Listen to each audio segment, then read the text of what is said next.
Protests, led largely by women, have spread in Iran and around the world, sparked by the death of a young woman in the custody of Iran's so-called morality police. Mahsa Amini was arrested because she was allegedly not wearing the required head covering. Now, thousands of Iranian women are saying enough is enough. Amna Nawaz has more. Over the last 10 days, astonishing images have emerged from across Iran. Women burning their headscarves, cutting off their hair, and marching in the thousands, chanting "Death to the dictator." All to protest the regime's hijab requirement for women. In cities worldwide, solidarity marches have now sprung up, from Syria to Greece to California.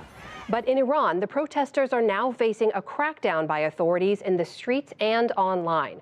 For the latest on the ground, we're joined by special correspondent Reza Saya, who is in Tehran. Reza, thanks for joining us. It's now the middle of the night there. We know many of these protests tend to kick off once the sun goes down. So just tell us what the latest is, what you're seeing. Amna, Tuesday was a religious holiday here in Iran, so the streets were very quiet. And it's important to point out that during these protests, during the daytime hours, things have been quiet, but it's when the sun goes down, it's when nightfall comes, that's when the protests happen.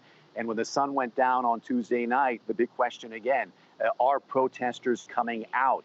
Obviously, there's severe restrictions here. The authorities have severely curtailed internet service. They've blocked messenger apps like WhatsApp that has roughly 50 million users here in Iran, blocked social media platforms like Instagram and other 50 million users. And what we've had to do is essentially drive around town to monitor the situation and also monitor secondhand accounts of protests that can't be independently verified, and monitor amateur videos posted online. Those can't be independently verified either.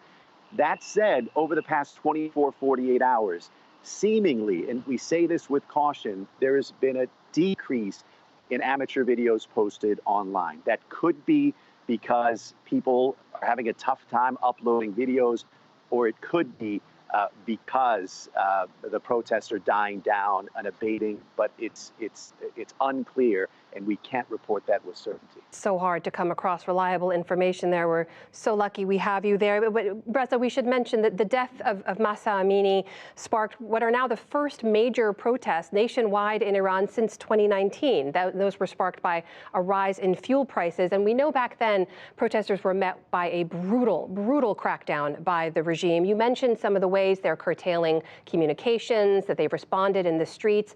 Is there a concern the longer these protests go on, the crackdown will also become more brutal?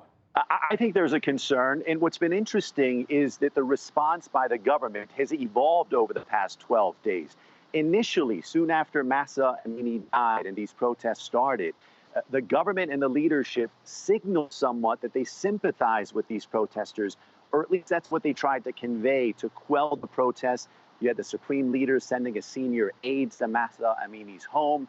You had President Ebrahim Raisi, while he was in New York last week for the UNGA, vowing to investigate this matter. When that didn't quell things, and when Ebrahim Raisi came back to Iran, that's when the crackdown got more severe. And obviously, over the past several days, according to human rights groups, more than 70 people killed, more than 1,200 people arrested.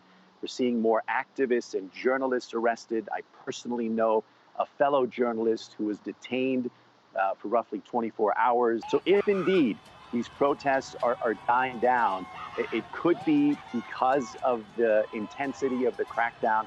And it also could have something to do with the fact that these protesters, as valiant as they are, they don't have a leadership, they don't have a strategy.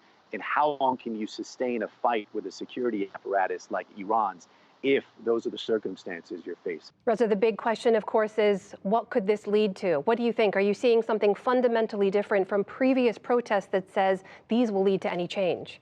It's impossible to say what this will lead to, but what it drives home, once again, is that there's a lot of grievances here. There's a lot of anger and frustration, and any event can spark protests like this. This time, it was a woman's wish to express herself the way she wants to, and that sparked the protests. And what's interesting is riding this wave or other sectors of the population who are facing a struggling economy. There's joblessness here, unemployment, inflation. They've joined in. And you also have celebrities, actors, television hosts. They've joined in with their voices. That's something we haven't seen.